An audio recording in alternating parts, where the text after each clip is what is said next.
Ну что, вот документы на покупку техники. Хочу сказать, почему мы не в Гдовском районе предоставляем услуги многодетной семье. Все это должно было пойти в Гдовский район. Многодетную семью или в Добручи, или в поселок Ям. Там уже была найдена эта семья и обозначена. Причина почему? Потому что местная власть, запрещает благотворительному фонду «Твое будущее» принимать помощь от нас. Ну, причина, мы, наверное, как бы в опале у них. И все, что вперед мы... Местному населению запрещает. Да, местному населению запрещает. Все правильно, ты поправила меня. Когда мы начали работать с земской школой, в первый раз, когда мы подъехали туда, нас встретил, договорились с директором Сосницким, Александром Николаевичем, если не ошибаюсь. Вот. И мы ехали в коррекционную школу, не в общеобразовательную. Там есть еще коррекционная школа, где находятся дети, как бы, ну, сами понимаете, инвалиды с отклонениями. На что, когда мы спросили, что какую-то помощь им оказать, нам было позвонили нам, как бы мне лично на телефон и сказали, что у них нет карнизов в школе. Потом передали, я попросила размеры, Надежда купила на свои личные средства эти карнизы, я их привезла туда, передали все это. И когда мы с Сосницким разговаривали, как бы вот, ну, поговорили, в чем нуждается школа, что им нужно,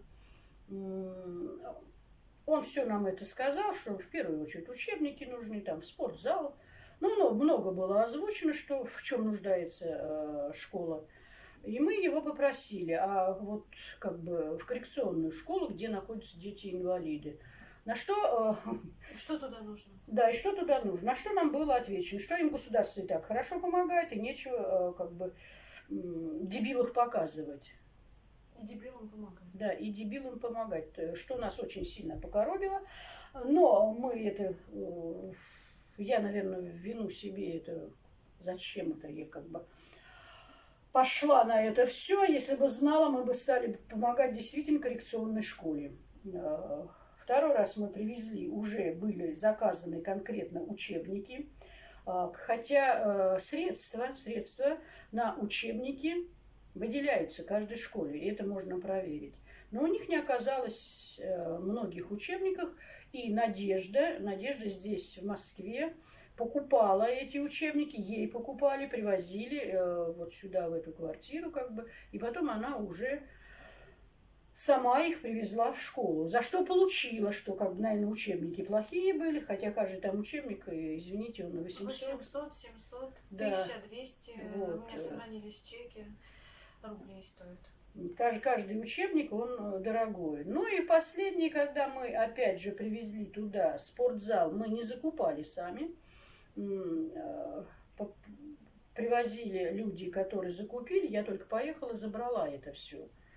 Что купили, как бы дареному коню в зубы не смотрят. Это старинная пословица. И нас потом начали хаять и в соцсетях, везде, что вот вы там это что-то привезли. Мы привезли, мы посредники. Нам что купили, мы то и везем. Если бы нам дали, как бы выделили средства на фонд, то мы по безналу там закупили бы, это все было проще. У них же фонд. Он сам состоит. У Сосницкого, у директора школы, он состоит в благотворительном фонде. Как он там называется? Сложно называется. Развитие местных сообществ. Да, развитие местных сообществ в Псковской области.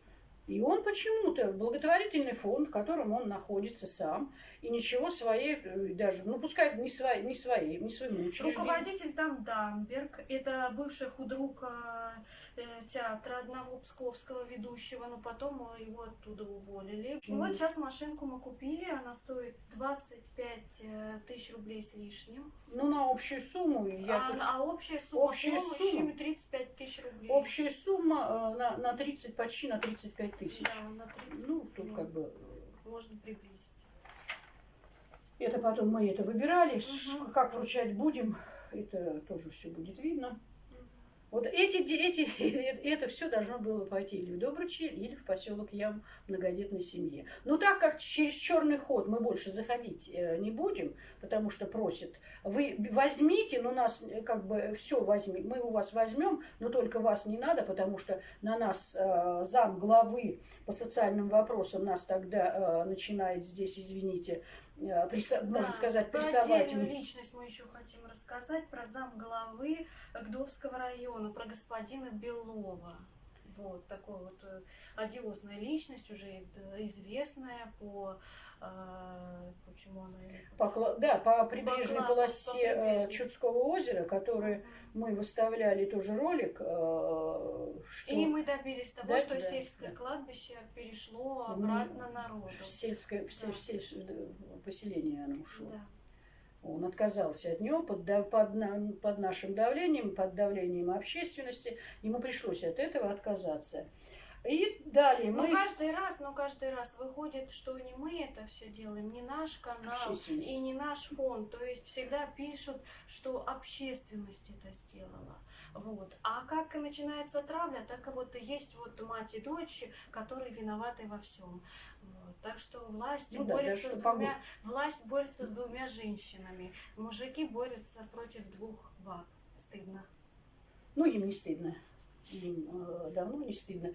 А также мы привезли в школу, в Гдовскую СОЖ. Она заказывала, сама вышла на нас.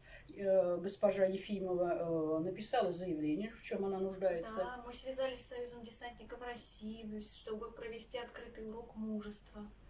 В чем они, ребята, молодцы, они помогли, как бы обувь, лыжные ботинки от 42-го и выше, в которых нуждалась школа на данный момент. Да, я к тому хочу сказать, что она, как нам сказала директриса, что ребята не могут поехать даже на соревнования, а хотят участвовать, так как нет у них лыжных ботинок. И лыжных палок. Да, я потом посмотрела, еще. лыжные палки от 180 сантиметров идут только как профессиональные и стоят от 15 тысяч рублей. Но добрые люди, богатые люди, купили и такие палки. И опять начинается травля, и привыкли к тому, что вообще благотворительные фонды покупают все дешевое. Но это не касается меня, потому что я к детям отношусь как к своим детям. Я дарю им то, что и сама бы хотела приобрести. Хорошие вещи. Поэтому все было дорогое и качественное. Ну, наша как бы власть представила людям, что мы все некачественное. Угу. Ну пусть купит качественно, у них есть свой фонд. У них есть свой фонд, и пусть они закупят там, а мы посмотрим, придем, что они закупили. И дело в том, что мы сами не покупаем. Мы, еще повторюсь, мы посредники. Вот к нам Надежда объявила там вот это, она выходит на людей, которые как бы могут оказать такую помощь детям. Они это предоставляют, привозят, у них тут где-то месяца 3 лежали все в прихожей, эти все палки и ботинки, эти коробки огромные, которые потом она их привезла. Мне пришлось встречать там, извините меня, и на багажник это все ставить, мало-то на крышу привязывать. Мы это все привезли. А потом нам говорят, ой, как нам за вас попало. Да, совершенно верно. Как нам за вас попало. Ой, как на меня. Это еще смешнее. В детский садик также привезли, деревня Партизанская, привезли игрушки. И дети, там их немного. Они в одном помещении с печным отоплением. Там у меня сохранилось очень много фотографий, в каком состоянии этот детский садик.